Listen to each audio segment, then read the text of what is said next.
Welcome into another edition of Gone Racing. This is Jeff Motley here in the South Point Hotel Casino Studios.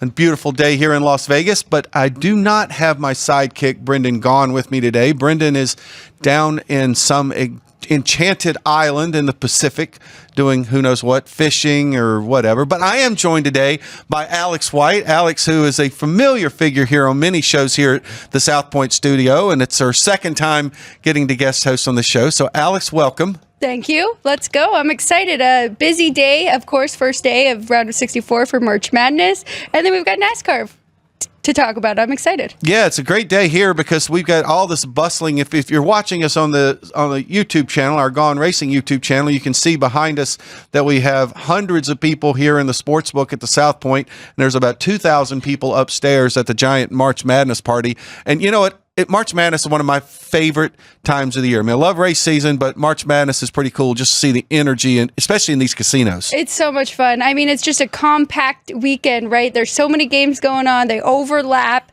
You've got underdogs that have a chance to win outright over these big-name schools, so I love it, too. Well, I know we're supposed to be talking racing, but who's your Final Four? Who you have to win it? So I actually have Auburn. Right? Is that right? You got Auburn? I do not. I have Michigan State. I have Michigan State. Yes, I'm with you there. And then Florida gets through. I have Bama beating Duke, and then I have Houston, and I have Houston winning. Okay, so you and I have three of the same four. Okay. I have Houston as well, but I do have Duke. But I have Florida beating Duke for the final. Okay. So that means pretty much if you're listening to us, we probably just gave them the kiss of death, and you probably should have taken Gonzaga or somebody. It's not bad, though, because I actually have Michigan State at Houston meeting, and you have the other two. That's true, so, Florida and Duke. So Florida's been really good this year. Oh, my gosh. Very good. But we are here to talk racing, and holy smokes, what a race weekend we had at Las Vegas Motor Speedway last week. We had one of the biggest upsets, probably the biggest upset we have ever had at Las Vegas Motor Speedway. Josh Berry, driving for the Wood Brothers, picks up the 101st career win ever in Wood Brothers history, but he was good all day long. He was 100-1 long shot to win the race. And if you look back over the history of Las Vegas Motor Speedway and you look at the names of the drivers who have won there, I mean, it goes all the way back to Mark Martin and Jeff Gordon and Tony Stewart and Jimmy Johnson and Carl Edwards and Joey Logano. I mean, Brad Keselowski, guys who are the top of the sport.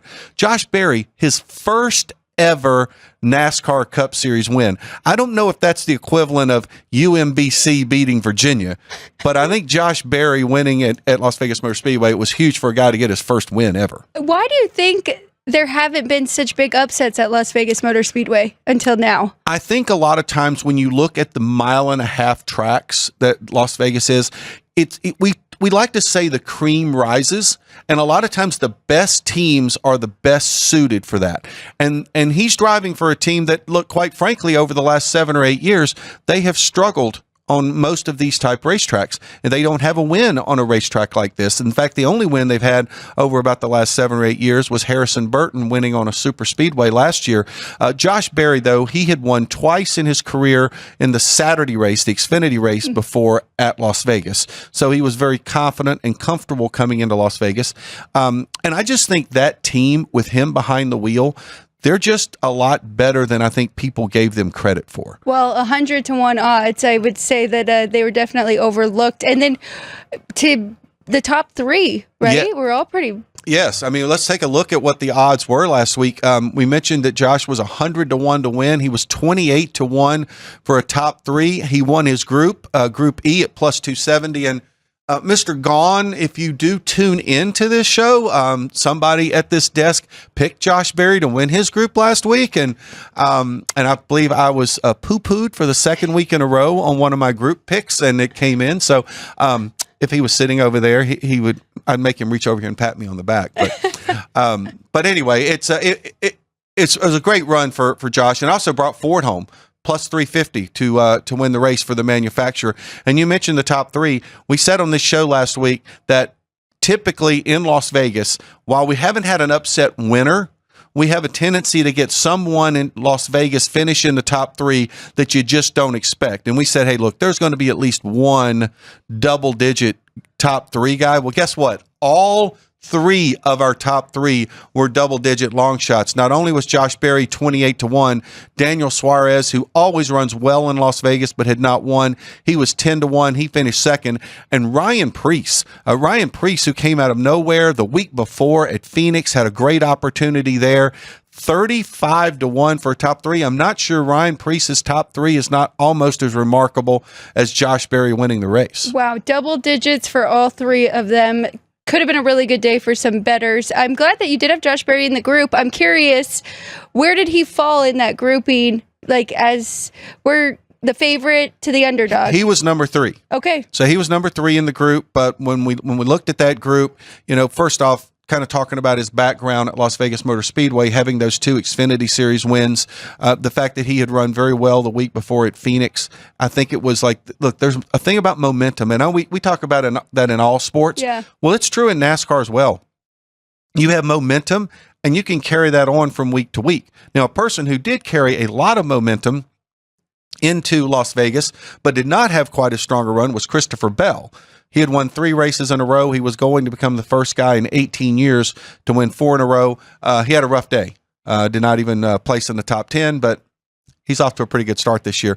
Taking a look at the rest of the top 10, William Byron, strong car all day. No big surprise there. He gets a 4th. Ross Chastain was 5th. Austin Cindric, another Penske car there. We expect the Penske cars to do well, and which usually Joey Logano and Ryan Blaney. But what we actually found was Josh Berry, who's sort of a satellite Penske car, winning the race, and Austin Cindric finishing 6th. Alex Bowman, a former Las Vegas winner, he came in 7th. Great run for A.J. Allmendinger to finish 8th, one of their better runs. And then Kyle Larson and Chase Elliott rounded out the top 10. A couple guys probably kind of think they probably should have finished a little bit better than they did. But there were some comers and there were some goers.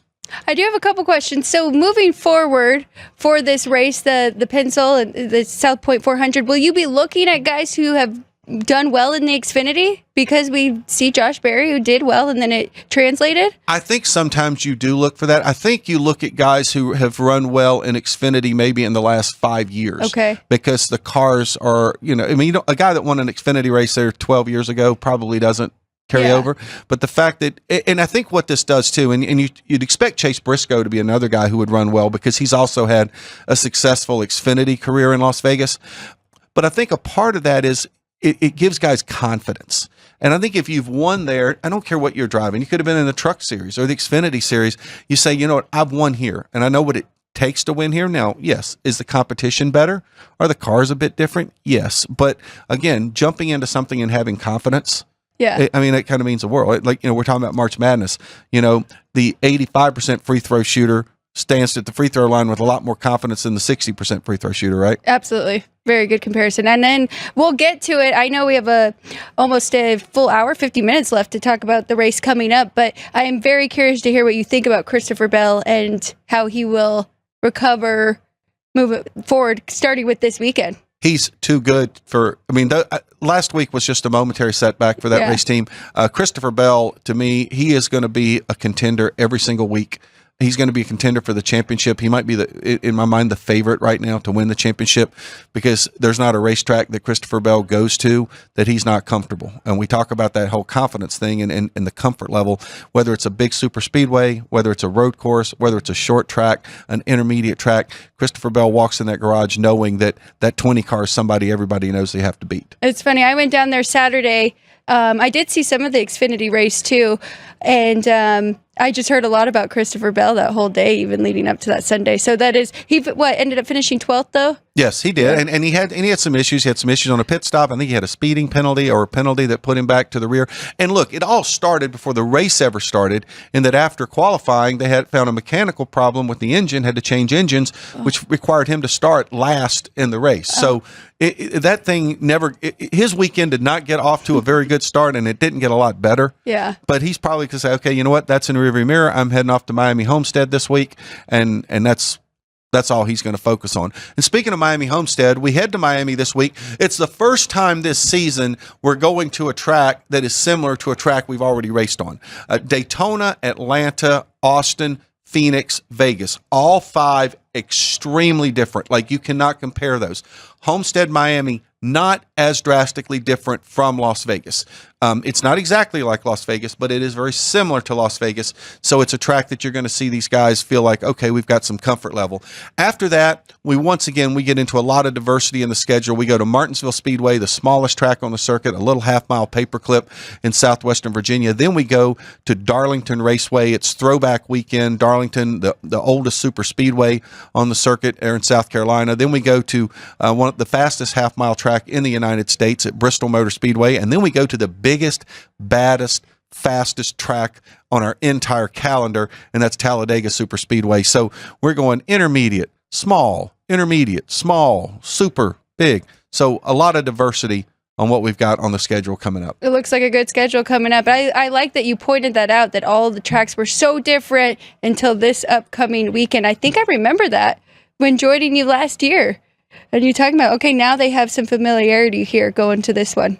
Right. And then we look at, we talk about this weekend at Homestead Miami Speedway, look at some of the guys going down there that we've got to focus on. Denny Hamlin and Kyle Busch each have 20 career starts there, and between the two of them, they've got 5 wins. Denny's won there 3 times. Kyle Busch has won there twice.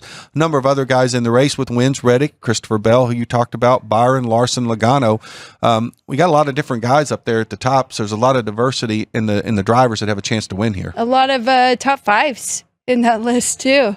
And Denny Hamlin, 20 starts. He's got 13 top 10s. Kyle Busch has had a top 10 in more than half of his starts. And actually look down further and you see some guys you maybe not expect, like A.J. Allmendinger, 13 starts, but he's got 6 wins. So there's some guys there that could potentially have some value. I like it. I'm excited to dive into this and see what the odds are.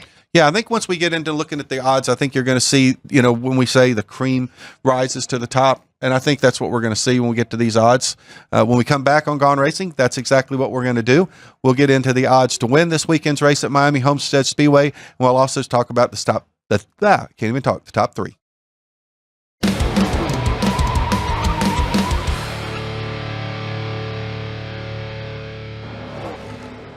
Welcome back into Gone Racing. Jeff Motley sitting here in the South Point Hotel studio, and I'm joined by Alex White because my normal partner, Brendan Gaughan, is off snorkeling or scuba diving or deep sea fishing. He's in Fiji, if you really want to know where he is. So if you just want to be jealous that Brendan is down in Fiji. Have you ever been to Fiji? I have not. I have not been to Fiji. I flew over it one time. I went to Australia and New Zealand, but have not been to Fiji.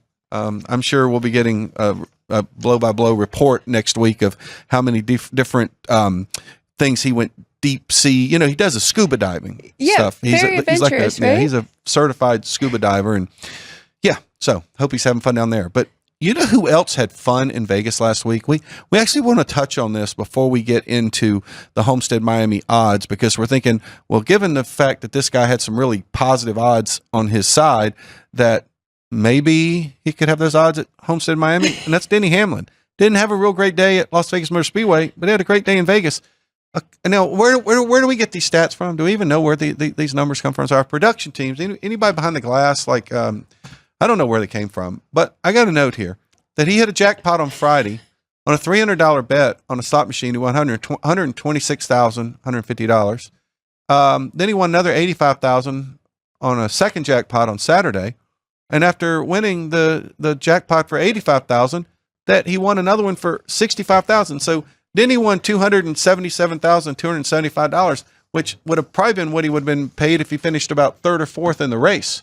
So he did better at the jackpots on the slot machines than he did in the race. It's very impressive.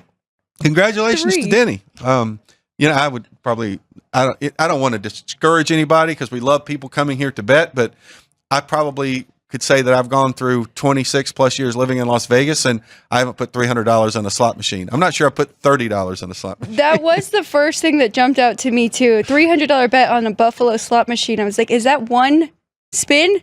Yeah, or did he just have 300 in the machine? I don't know. I don't I'll really put a know. 20 in here and there, but wow.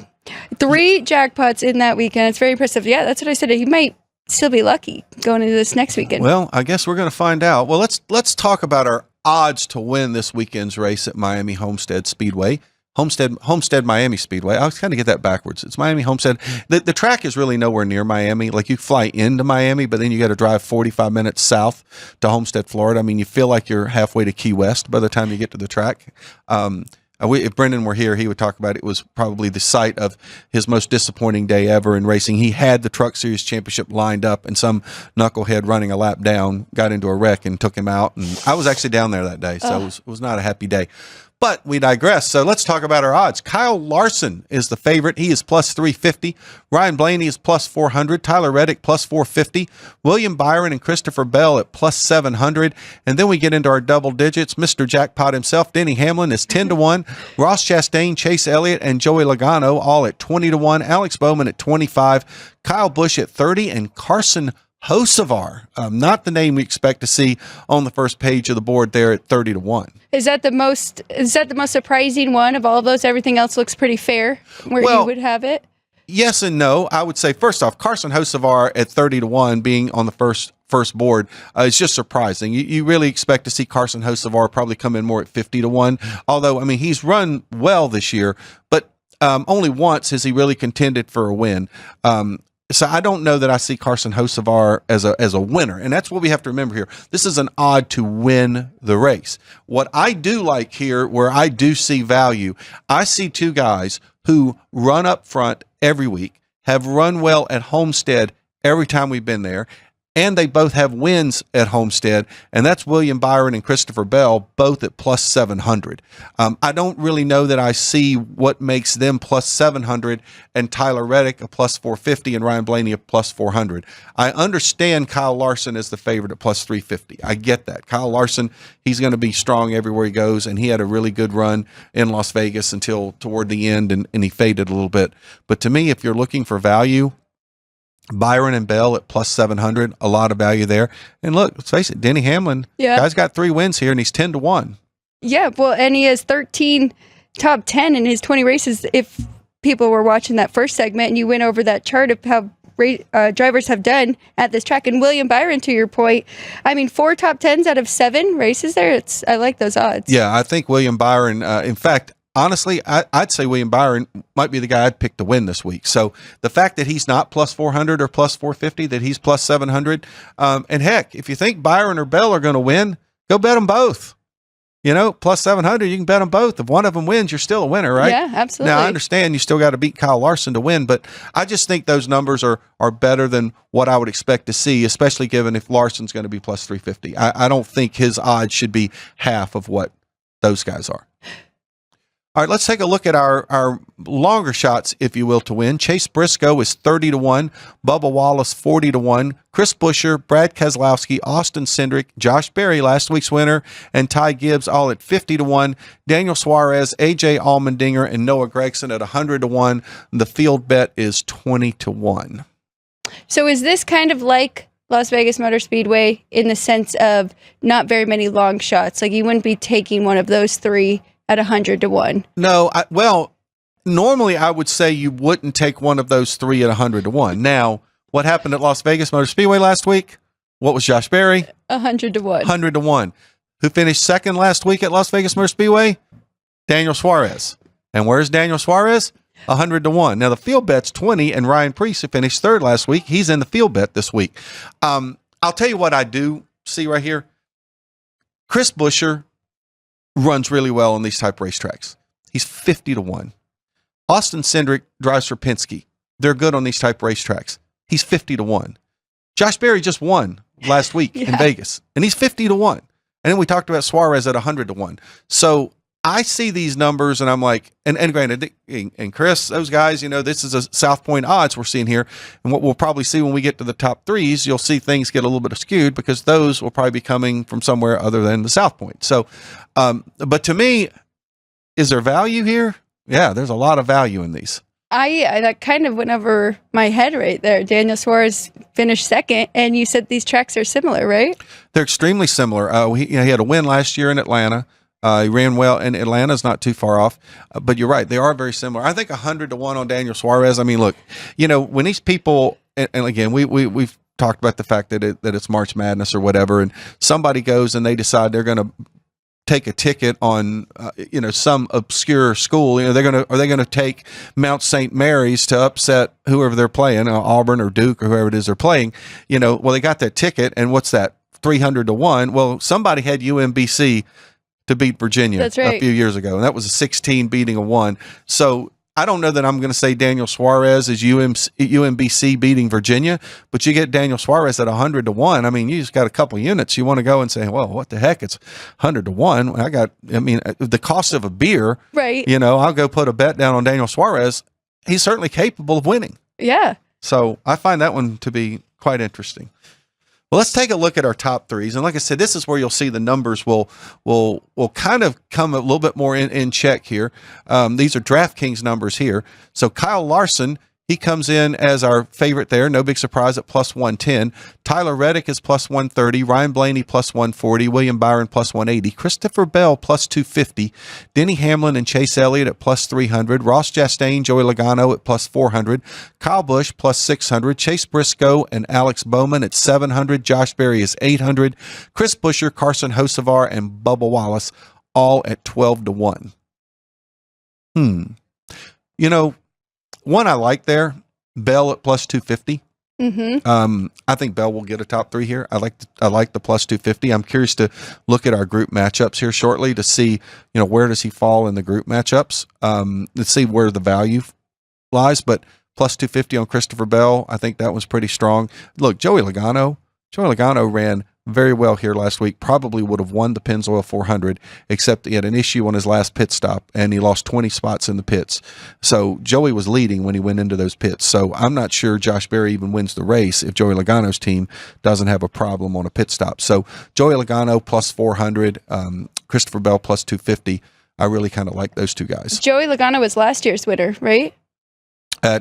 In Vegas, he won the fall event in Vegas. Okay. So Kyle Larson won the spring event. Okay. And Logano won the fall event. All right, let's take a look at our longer odds to finish in the top three. Brad Keselowski and Austin Cindric are both 12 to 1. Ty Gibbs and Daniel Suarez are 14.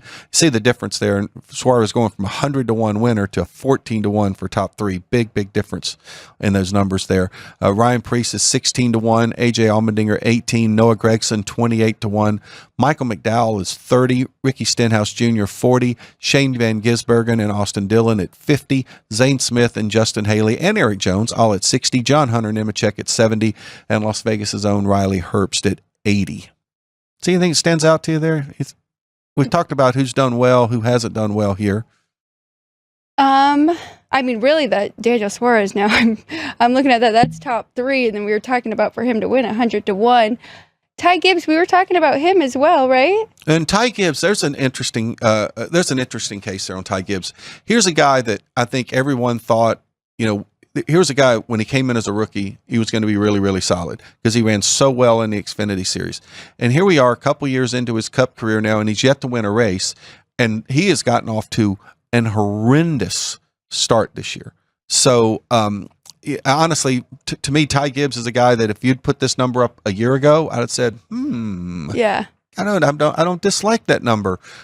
I don't really like that number at all right now. I'm kind of with you there. I think Daniel Suarez is a guy that I look at here at 14 to 1. And look, we just talked about Ryan Preece getting a top three last week in Vegas, and he was 35 to 1 last week. Well, they kind of came to their senses a little bit this week, and they made him 16 to 1 for a top three. So I think that's probably, I think that's part of the reason there.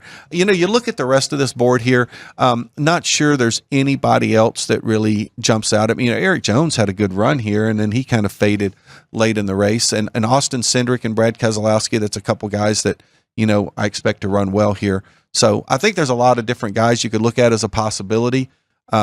But if it was me, Daniel Suarez is probably the only one on this page that I would look at.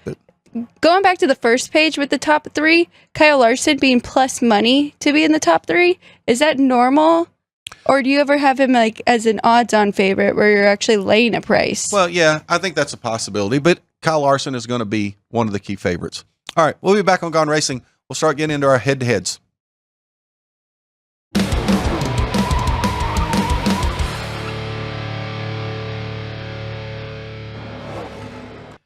Welcome back into Gone Racing, everybody. Jeff Motley here in the South Point studio alongside Alex White, a very familiar figure here at the South Point studio. Brendan Gaughan is off in the far reaches of the South Pacific doing who knows what. Fiji. It means he's diving and he's fishing and I don't know what else he's doing down there. You know, it's great sitting here in the South Point Sportsbook, Alex, doing this show while March Madness is going on behind us, because you look up, you hear this big roar, and you look up and two games are 2-2 and another one is 85-66. And you're like, what the heck are people cheering about? And then you realize there's totals, there's over, under, the total points in the game or the point spread. And people are literally hanging on every basket. You got to just love the enthusiasm, the excitement of this time of year. It really is so much fun. And yes, that was at 151. I remember that total closed at 152. So I think they were all cheering, hoping for one more basket to hit that over. Well, you know, one of my favorite things, and once we get, and of course, those listen on Sirius XM, we record this show on Thursday afternoon. So one of my favorite things to do when the show is over today and tomorrow is here at the South Point, we've got the largest March Madness party like known to man. There's like 2,000 people upstairs in the exhibition hall with big screen TVs and everything else. One of my favorite things is you can bet on the first team to get to 15 points. And when you get an underdog that has an opportunity to hit the 15-point mark first, like High Point was in a close one with Purdue earlier today. The enthusiasm in the crowd, the cheering and the angst, people just sitting on the edge of their seats over who's going to score the 15th point first, is just incredible. It's kind of an equalizer, right? It gives that underdog a chance, and it is so much fun. And you can get some good plus prices. Like I have one going later, and it's Nebraska-Omaha against St. John's, because St. John's has started slow. So that's a good three-point shooting team. Let's see if we can get there. Okay, you guys heard it right here. Alex is giving you your March Madness tip for the day. But Alex, right now we've got to talk a little NASCAR, and we're in our third segment here, and we're getting to our driver head-to-heads. And we have some very, very large numbers on driver head-to-heads with some very, very good drivers. The problem is, most of them are going against good drivers. Tyler Reddick is plus 120 and William Byron is plus 125. Reddick against Kyle Larson. Byron's plus 135, against Larson. Reddick is plus 120 against Larson. Alex Bowman, a plus 110 against Ross Chastain. Denny Hamlin is plus 115 against both Christopher Bell and William Byron. William Byron's a plus 115 against Tyler Reddick. So there's some really good drivers who are getting plus numbers, but obviously they're going against really good guys. I can't help but look at that William Byron. You've already got me looking at him, how he's done at this track, and he won his group last week. So yeah, that plus money is very tempting there. Well, and it's interesting that you say that, because you know I've got to make the 5 picks here at the end of the show, and William Byron plus 125 over Ryan Blaney's minus 145. That one to me is just jumping off the page. I'm really high on William Byron, and Byron's one of those guys that we know early on in the season that Byron is usually stronger early in the season than later in the season. I really like Byron there on the plus 125 line. All right, let's move into our group matchups now. This is actually for Brendan and I, this is our favorite matchups, because there's more money to be made. Now, yeah, you got to beat 3 other drivers instead of 1 other driver, but when you're trying to pick to win or trying to pick to get a top 3, you got to beat 35 guys to win, and you got to beat 33 guys for a top 3. So this is what we really enjoy of these group matchups. Group A right here, Kyle Larson is a plus 210, Ryan Blaney's plus 230, Tyler Reddick plus 285, and William Byron with an enormous plus 395 number. And it should be pointed out, like you said, he won Group A last week, and he was plus 355. Wow. Okay. I didn't even realize his odds were that good. We gave out some tickets last week, and it was all the drivers from Group A. So I noticed right away, hey, each of these people are getting a really good driver here and at a plus price. So one of them went home very happy. Well, as well they should have. Honestly, if I look at this group right here, I mean, look, Larson should be the favorite, but I'm not really sure why William Byron wouldn't be the second favorite in this group. And to me, if you're going to be able to get him at plus 395, I think that's just a great value And I think you guys might hear a little bit more about that before the show is over, because I'm really high on William Byron this week. I really am. He ran fourth here in Vegas last week, had a strong car, may have had a chance to even move up higher than that. Eddie had a few more laps in the race. So I definitely like William Byron here. All right, let's take a look at Group B. We talked earlier about Christopher Bell, a guy that won 3 in a row before last week at plus 145. Denny Hamlin, a 3-time winner at plus 245. And then huge numbers on Ross Chastain and Chase Elliott. Ross Chastain is plus 410 and Chase Elliott is a plus 415. Looking at Denny Hamlin, maybe for racing here 20 times already, 245, is that a pretty good price? I think that's a really good price on him. He's getting 13 top 10s in 20 starts, 3 wins. I think the problem in Group B for Denny Hamlin is the guy ahead of him. Yes. Christopher Bell is plus 145. Like, to me, I think what you're looking at here, and this is maybe why I actually, it's only 145, I like Christopher Bell. I don't think Chastain or Elliott are going to win this group. They've done nothing to show me why they're going to win this group. So what you're telling me in my mind is I get a head-to-head between Christopher Bell and Denny Hamlin, where one's plus 140, where Bell's plus 145. So I kind of almost look at it that way, and I think, look, it's cashing tickets is what it's all about, right? That's right. And plus 145, even though that's a low number on Christopher Bell, I just think that he is such a prohibitive favorite in this group that I still think it's worth it. It's still more money than you're making on a head-to-head. Well, their head-to-head, Christopher Bell's minus 135 against Denny Hamlin. Right. So, and I feel like this is a head-to-head. So you're kind of, So taking don't out bet the head-to-head. Bet this one. Wow. So that's the way I would see this. And again, I don't know if I want to go down the road of taking a plus 145 favorite in Group B. But again, if it's about cashing tickets, to me, he's the prohibitive favorite in this group, which obviously that's why he's plus 145. But Christopher Bell, pretty strong there. Yeah. Okay, let's take a look at Group C. And Group C, this is a throw your hat over the top 3 here. Kyle Busch, Carson Hocevar, Chase Briscoe, all at plus 255. And Bubba Wallace comes in here at plus 310. There's a name I haven't heard a whole lot yet, Bubba Wallace. You know, Bubba's a little bit interesting. He runs fairly well on the intermediate tracks. Now, Kyle Busch has got 2 wins here. But now Kyle Busch has not run as well since he moved over to the Richard Childress Racing Team a couple years ago. So they've struggled a little bit. The guy here that has been the enigma to me so far this year, and we're 5 races into the season, is Chase Briscoe. Chase Briscoe is a guy who was a terrific racer in the Xfinity Series, was a pretty solid racer driving for Stuart Haas. This year, he moves over to the powerful Joe Gibbs Racing Team, replaces Martin Truex Jr., a perennial favorite week to week. And they really haven't figured it out yet this year. Now, I saw he was quoted this week as saying that the way that Joe Gibbs Racing sets up race cars is completely different than what he is used to. So he is having to adjust almost a different driving style to drive these cars. Honestly, I look here and I think the value is in Bubba Wallace at plus 310, but I also look at this group and, sometimes I like to say there's just a group where we just throw up the X, say, I'm not touching this group, and this might be mine.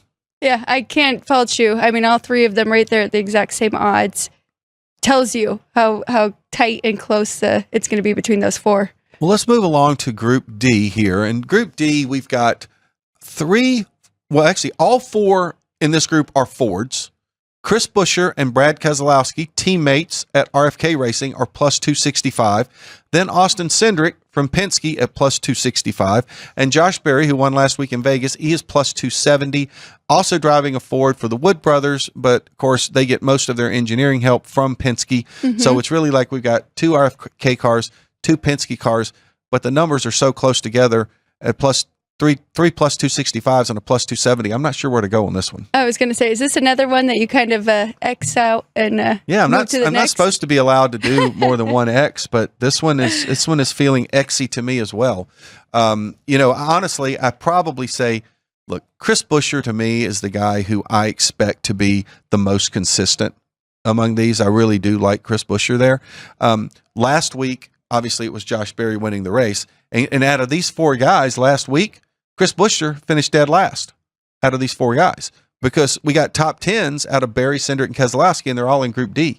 So I'm basically, if you're sitting here and you're listening to this or you're watching this, you're like, well, he's really not making he's not making a point on anybody, and that's exactly my point. That there isn't a point to be made on this group right here, because there's no way to sit there and say, well, Buscher's the guy that's been most consistent. We're going to pick him, but Barry won last week. But Cindric finished 6th. Right. So yeah, I will not be picking that group. So you don't have to worry about Group D and Group C. I'm going to reserve the right this week to throw up 2 X's. That's going to be my 2 X's. All right, let's move along here to our Group E. Our Group E, we have Ty Gibbs, Daniel Suarez, and AJ Allmendinger, all as co-favorites at plus 255, and Noah Gragson at plus 310. Right back to Daniel Suarez? Well, I'm glad you said that, Alex, because that's exactly the way I'm looking right here. Let's break this down.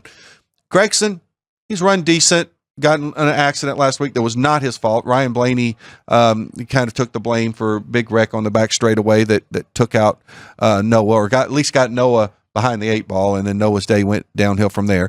We talked about the fact that Ty Gibbs has just not been up to the snuff we would expect Ty Gibbs to be. AJ Allmendinger, strong run last week for a top 10, but Daniel Suarez, to me, first off, I might move him even up a group. So to me, when I look at this group right here, I see Daniel Suarez as the guy that is head and shoulders so far this season, so far at this racetrack. He's the guy I like here. So with you saying that, moving him up a group, the last group we struggled with so much, you actually probably like him more than them as well. Well, I think if he moves him up a group, then it becomes a much more difficult decision. So so that's why I find him to be such a favorite in Group E, is because I'm thinking, well, if I've moved him into Group D, then I would see him almost as an equal to everyone else in Group D. That makes sense. But then I don't think he's an equal in Group E, if that makes sense. So his numbers are an equal because he's plus 255, the same as Gibbs and Allmendinger. But to me, if you're going to get a plus 255, then you take Daniel Suarez here at plus 255. Okay, we come back on Gone Racing. We'll have our final segment. We got one more in a group matchups. We'll tell you how we did last week, and we'll give you our picks.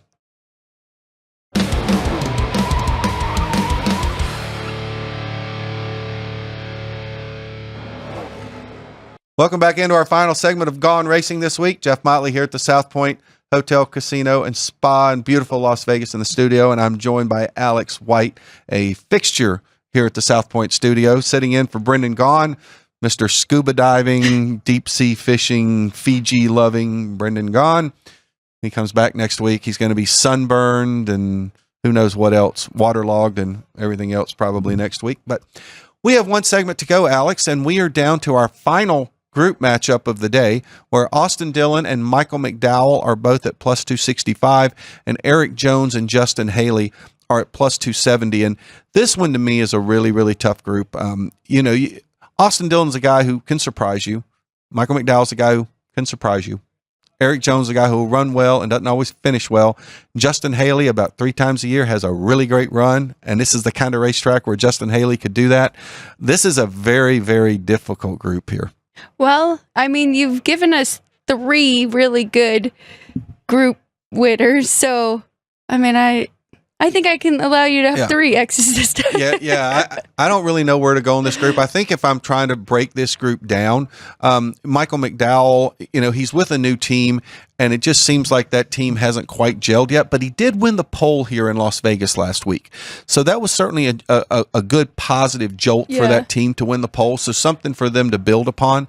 So I think if you said you got to take somebody, like you can't walk out of this studio without taking somebody, I'm probably going to go Michael McDowell here with a little bit of a nod also to Eric Jones, because Eric Jones is good on these type racetracks. When he was racing for Joe Gibbs Racing, he was really, really good on these type racetracks.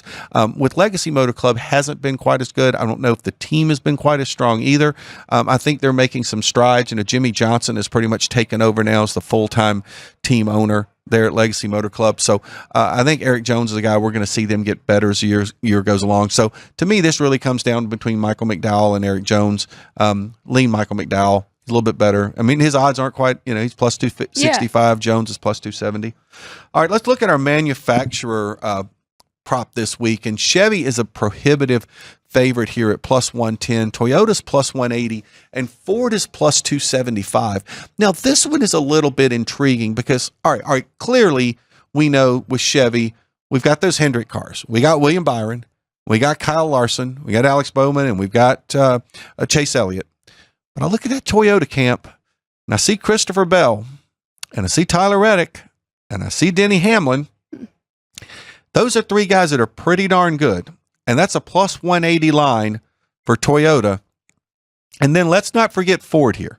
Joey Logano and Ryan Blaney and Chris Buescher and Brad Keselowski and Josh Berry, who just won in Las Vegas at plus 275. Now, I'm probably thinking, I look at some of the odds on some of the Fords to win. I'm thinking, well, if you're going to take a Ford driver to win, then just pick that driver to win because the odds are bigger. But the Toyota plus 180 and giving me Christopher Bell and giving me Tyler Reddick and giving me Denny Hamlin, that's a very intriguing bet there. It sounds like the best value for sure. But of course, there are some Chevy drivers that you did say that. Well, Larson and Byron yeah. especially. I mean, I think those two guys, I kind of, vault those guys, up there at the top. But no question that's, I don't know. I think I could certainly make a case there why you would bet against the Chevys in this particular group here, just because the quality of driver you're getting with the track record and the experience that those drivers have at Homestead Miami Speedway. Kyle Busch would be a guy in the Chevy who's got the 2 wins. But again, Denny Hamlin with the 3 wins, Christopher Bell, the way he's running right now. And these are the kind of tracks, too, that set up so well for a guy like Tyler Reddick. Reddick is a guy who loves to run near the wall, and Homestead Miami Speedway is one of those tracks where you can run up high and get a lot of momentum off the turns. And I've seen Tyler Reddick, get off the slow starts at Homestead, and then late in the race, all of a sudden he comes on like a house on fire. So Tyler Reddick's definitely going to be another guy to look out there when you're talking about looking at this manufacturer prop. All right, we can talk just a little bit about championship odds. Now, I'm a little surprised. We did not see a lot of movement in the championship odds other than Josh Berry going to 50-1. I honestly thought, knowing that Josh Berry has now basically clinched himself a spot in the championship, that we would see his odds go down to about 30 or 35-1. Christopher Bell is still the favorite at plus 300. Kyle Larson and William Byron right behind him at plus 500. Then Ryan Blaney, Chase Elliott, Tyler Reddick plus 700. Denny Hamlin 10-1. Joey Logano and Alex Bowman are 20-1. Kyle Busch is 25. Ross Chastain is 30. Chase Briscoe and Chris Buescher 40. Josh Berry 50. Bubba Wallace 60. Ty Gibbs and Austin Cindric 75. Gregson's 300. Herbst is 500. The field is 30. The one that I look at right there, and I'm thinking, wait a minute. You tell me the 3-time and current champion is 20-1? I mean, Joey Logano 20-1. You're not gonna. Here's what I'm gonna tell you. You're not gonna get a better odd on Joey Logano than he is right now. And you said he had a good showing this past weekend. He had a good showing last week in Vegas. He did not have a good finish, right? But he had a good race. Had a bad pit stop, really kind of threw him off. But the fact that he has won 3 championships, and here's the other thing about Joey Logano. Joey Logano is a guy who a lot of times will do just enough to make the playoffs, and suddenly in the playoffs, he just wakes up. He is a playoff guy. He is a closer. So to me, right now, you can get Joey Logano at 20-1. That's the only one I see where I say there is some incredible value there. Yeah, you got to be patient. You got to stick it out for the end of the year. Yeah. 20-1 on Joey Logano. Do you have any championship tickets in pocket yet? I or is this about a good time? I think if you're going to do it, now would be a really good time. We're 5 races in. Don't be fooled by the fact that he's off to a rough start this year, because, again, I think he's ran a little bit better than maybe his finishes show. Yeah. There's value there. Yeah. 20-1. All right, let's take a look how he did last week. This is one of my favorite segments of the show this year. It wasn't last year when Brendan was the one that was kicking our butts so badly last year. But I got 2 picks right. I mentioned the fact I had Josh Berry in Group E, and also I had Joey Logano in a head-to-head win over Denny Hamlin. Denny Hamlin had a horrible day at the racetrack in Vegas, although as we said earlier, he did not have a very bad day off the racetrack. Brendan's picks last week, he only got 1 right, but it was a big one. It was William Byron winning Group A, so the plus 455 on that. And then taking a look, our pit crew had 2 picks correct last week. They were all in on Joey Logano, which is pretty amazing. Joey Logano didn't even finish top 10 last week, yet he won 2 head-to-heads against Denny Hamlin and Ryan Blaney, because Denny Hamlin just had a horrible day on the racetrack, and Ryan Blaney got in a wreck on the back straightaway, which pretty much ruined his day, if you will, there. So now, with that, our standings, I'm pretty excited to say that I'm at plus 18.1. Brendan is plus 8.25, and the pit crew is plus 7.15. And because of that, the pit crew's picks go first. So I'm going to read the pit crew's picks. I have Brendan's. Brendan emailed them to me, so his internet is working in Fiji. And then I will give you my picks. So the pit crew, they are going to do one head-to-head. They have somebody must have hit the 15 points, because we hear the cheering going on behind us in the background. I don't know who it was, but I see McNeese is beating Clemson right now on the TV, so maybe that's what they're excited about. Yes. Excuse me. So Tyler Reddick is plus 110 over Ryan Blaney. That is one of the pit crew picks. They also have Tyler Reddick in Group A at plus 285, Ross Chastain in Group B at plus 410, and this is a little different one. They also have Chase Elliott in Group B at plus 415. So they took a guaranteed loser trying to get a winner. They have 2 picks there in Group B, and then Kyle Busch in Group C at plus 255. So those are pit crew picks. I have to go into my cell phone here or find my email where Brendan has sent in his picks. So Brendan, he has taken Byron over Blaney in a head-to-head at plus 125. He's taking Reddick over Blaney at plus 110. Now he's jumped on the bandwagon of the Josh Berry bandwagon. He's taken Josh Berry for a top 3 at plus 800. This is a man in desperation because he is trailing me by 10 points and trying to get it all back at one time. It's like trying to hit a 6-run homer is what Brendan is trying to do. And I can't wait till he hears the show back and he hears us talking about this. And then Chase Elliott in Group B at plus 415. So the one thing I can at least say is I'm not going to be the person who puts the kiss of death on Chase Elliott and has 3 of us picking Chase Elliott in Group B, because I think that plus 415, I'm just not a fan of that. My picks for this week, I am taking Tyler Reddick over Ryan Blaney at plus 110 and William Byron over Ryan Blaney at plus 125. This is what we call on our show the don't line. You know, it's like you got the pass line in craps or whatever. I think McNeese just became the first one to go over 15 in the Clemson game. So clearly there's a lot of cheering going on, if you guys can hear that on the microphone, because somebody just won big on that one. My other 3 picks are all in the groups. I am taking William Byron in Group A at the plus 395. I'm taking Christopher Bell. He might be the favorite, but I'm taking him in Group B at plus 145. And then I'm going into Group E. I've talked up Daniel Suarez all day. Daniel Suarez in Group E at plus 255. That's going to be my 5 picks. Alex, any of these picks? I know you're not making picks this week. You aren't going to make any picks, but is there anything that has jumped out at you and says, hey, you know what? When I leave here, I'm going to go fight that big crowd at the window that's cashing all those McNeese State tickets and put something down? There's a couple. I am going to go bet Christopher Bell Group B, even though he's the favorite, plus 145. I like how you broke that down and basically made it a head-to-head against Denny Hamlin. So I like that one.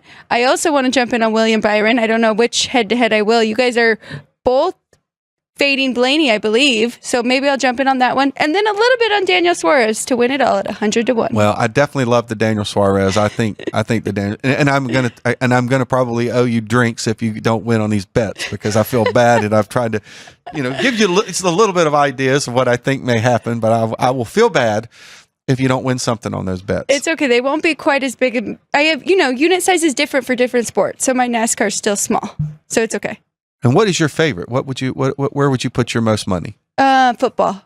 Football. Yeah. And you feel College. know football better? College football. Yes. NFL's very fickle. Exactly. You got to be careful with that. Those lines are tight. The bookmakers, they very good.